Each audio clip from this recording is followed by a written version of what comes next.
Good morning student. आज हम लाभ हानि नियोजन खाता और पूंजी खाता बनाना सीखेंगे। एक प्रश्न लेते हैं, देखिए। बसंत एवं विष्णु एक फर्म में साझेदार हैं। 1 जनवरी 2007 को उनकी पूंजी क्रमशः 25,000 रुपये और 20,000 रुपये थी। उन्हें पूंजी पर 8% प्रतिवर्ष की दर से ब्याज दिया जाता है तथा उन्हें आहरणों पर 12% ब्याज लगाया जाता है। बसंत ने 1 जुलाई 2007 को 10,000 रुपये फर्म को ऋण के रूप में दिए। विष्णु 5,000 रुपये वार्षिक वेतन पाने का अधिकारी है। उनके आहरणों पर ब्याज क्रमशः 600 रुपये व 500 रुपये लगाया गया। 31 दिसंबर 2007 को समाप्त वर्ष का लाभ उपयुक्त समायोजन के पूर्व 25,000 रुपये था। इस प्रश्न से हम लाभ हानि नियोजन खाता और पूंजी खाता बनाएंगे। तो सबसे पहले हम प्रश्न का एक समरी बना के देखते हैं। बसंत और विष्णु दो साझेदार, इनकी पूंजी बसंत की 25,000, विष्णु को 20,000। पूंजी पर ब्याज 8% वार्षिक 2,000 रुपये। 8% वार्षिक की दर से इस 20,000 की पूंजी पर 1,600 रुपये ब्याज। आहरण पर ब्याज प्रश्न में दिया हुआ है 12% वार्षिक और बसंत के द्वारा 600 रुपया आहरण पर ब्याज दिया जाएगा। इसी प्रकार से विष्णु के द्वारा 12% वार्षिक की दर से 500 रुपये ब्याज। ऋण 1 जुलाई 2007 को बसंत द्वारा फर्म को ऋण दिया गया 10,000 रुपये और विष्णु ने नहीं दिया। इसी प्रकार से वेतन बसंत को नहीं मिलता, विष्णु को 5,000 रुपये वार्षिक वेतन मिलता है। समायोजन के पूर्व लाभ 25,000 रुपये। अब हम लाभ हानि नियोजन खाता बनाएंगे। तो लाभ हानि नियोजन खाता में सबसे पहले हम विकलन पक्ष में लिखेंगे पूंजी पर ब्याज।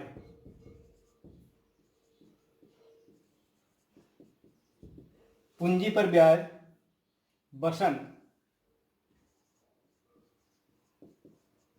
और विष्णु। यहाँ पर 2,000 रुपये और 1,600 रुपये हमने चार्ट द्वारा गणना करके निकाल दिया है कि 25,000 का 8% 2,000 रुपये और विष्णु का 20,000 का 8% 1,600 रुपये। तो इस प्रकार से 3,600 रुपये ये पूंजी पर ब्याज।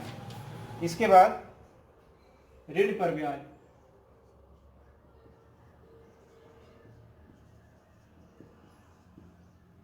बसंत के द्वारा फर्म को ऋण दिया गया।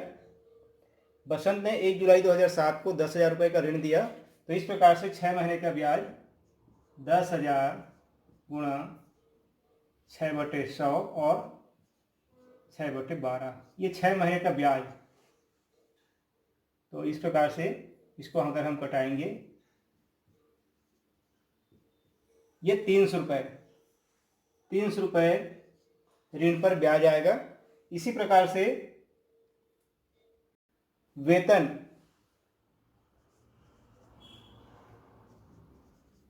विष्णु को वेतन, ये जो वेतन है वो 5,000 रुपये वार्षिक। अब हम क्रेडिट पक्ष में लिखेंगे जो प्रश्न में दिया है वर्ष का लाभ शेष लाया गया। शेष लाया गया कितना है? 25,000 रुपये। अब हम लिखेंगे आहरण पर ब्याज। आहरण पर ब्याज बसंत के द्वारा जो आहरण किया गया है ना, उस पर ब्याज है 600 रुपये और विष्णु के द्वारा जो आहरण किया गया उस पर ब्याज है 500 रुपये। तो 6 और 5 1100। ये हमारा विकलन और समाकलन पक्ष की मदें शामिल कर ली गई है। और इसके बाद हम योग करेंगे। योग के बाद हम देखते हैं कि विकलन का योग अधिक आता है या समाकलन का। तो हम टोटल करके देखते हैं। यह आ गया 26,100 और विकलन पक्ष का जोड़ 8,900 रुपये। विकलन पक्ष की योग जो है 8,900 रुपये और समाकलन का 26,100। तो यहाँ पर समाकलन पक्ष का योग अधिक होने के कारण से लाभ होगा और अंतर की राशि हम घटा के लिखेंगे 17,000 200 रुपये। ये 17,200 रुपये जो है लाभ है और 26,100। तो इसको हम शेष ले गए पूंजी खाता को, शेष ले गए पूंजी खाता को बसंत और विष्णु के पूंजी खाते में ले जाएंगे, है ना। बसंत और विष्णु, ये जो शेष 17,200 आया है इसको हम बराबर बांट देंगे। ये आएगा 8,600, 8,600। क्योंकि दोनों जो है लाभ हानि विभाजन अनुपात इनका बराबर है और आपस में बराबर बराबर बांटते हैं, तो लाभ हानि नियोजन खाते का जो शेष 17,200 रुपये, इसको समान अनुपात में बांटने पर 8,600, 8,600 आया। इसके बाद हम बनाएंगे पूंजी खाता। किस विधि से पूंजी खाता बनाना है ये स्पष्ट उल्लेख नहीं है, अतः हम परिवर्तनशील विधि से साझेदारों का पूंजी खाता बनाएंगे। तो प्रश्न में साझेदारों की पूंजी प्रारंभिक शेष दी हुई है, इसे सबसे पहले क्रेडिट पक्ष में लिखेंगे, शेष लाया गया। बसंत की पूंजी 25,000 और विष्णु की पूंजी 20,000। इसके बाद पूंजी पर ब्याज, पूंजी पर ब्याज जो कि लाभ हानि नियोजन खाते में हमने गणना किया है 2,000 रुपये और 1,600 रुपये। इसके बाद वेतन,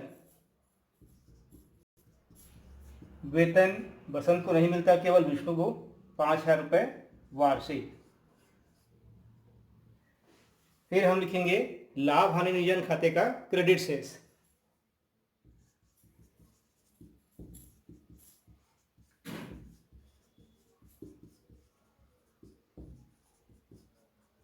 जिसमें दोनों साझेदारों को हमने लाभ को बराबर बांटा है, 8,600 और 8,600।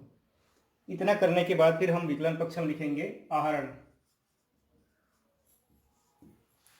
इस प्रश्न में आहरण नहीं दिया है, आहरण पर ब्याज और ब्याज की दर दी हुई है, जिससे हम आहरण की राशि की गणना कर सकते हैं, बराबर आहरण पर ब्याज गुणा 100/दर। तो बसंत पर के द्वारा जो राशि आहरित की गई है इसके लिए सूत्र आहरण पर ब्याज है ना, आहरण पर ब्याज 600 रुपये और दर 12 गुणा 100, तो 12 कम 12, 12 पंचे 60। इस प्रकार से ये 5,000 रुपये बसंत द्वारा आहरण की राशि की गणना कर लिए हम। आगे देखिए विष्णु के द्वारा कितनी राशि आहरित की गई, तो इसके द्वारा दिया गया ब्याज 500 रुपये गुणा 100 और बटे दर 12, 12 चौक 45, 12 कम 12, 41.67 और 100 से गुणा करेंगे तो 4,167 रुपये। ये विष्णु की आहरण राशि। अब हम यहाँ पर लिख लेंगे 4,167 और 5,000।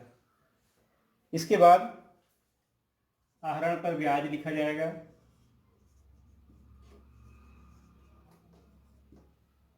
600 रुपये और 500 रुपये। इसके बाद हम योग करेंगे। सबसे पहले समाकलन का योग, समाकलन का योग करेंगे तो 35,600 रुपये, ये बसंत के क्रेडिट पक्ष का योग। यहाँ पर हम देखेंगे 5,600 उसके डेबिट का योग। तो अंतर की राशि कितनी आती है देख लीजिए, शेष ले गए चिट्ठा को। तो 35,600 में हम 5,600 घटाएंगे तो 30,000 रुपये शेष ले गए चिट्ठा को, ये क्रेडिट शेष है। और इस प्रकार से 35,600। इसी प्रकार से विष्णु के लिए 20,000, 1,600, 5,000, 8,600 सभी को जोड़ेंगे तो 20, 26 और 8 35,200। क्रेडिट पक्ष का योग 35,200 और विकलन का योग देखो 4,167 और 500, तो 4,667 घटाएंगे। 4,667 घटाएंगे तो ये अंतर की राशि 30,500 33। इस प्रकार से 35,200 ये लाभ हानि नियोजन खाता और पूंजी खाता प्रश्न के माध्यम से हमने इसको हल किया। तो इस प्रकार से ये प्रश्न हल होता है। ऐसे ही और प्रश्नों के हल के लिए आप Sahu sir accountancy YouTube channel को सब्सक्राइब कीजिए, लाइक कीजिए और शेयर कीजिए।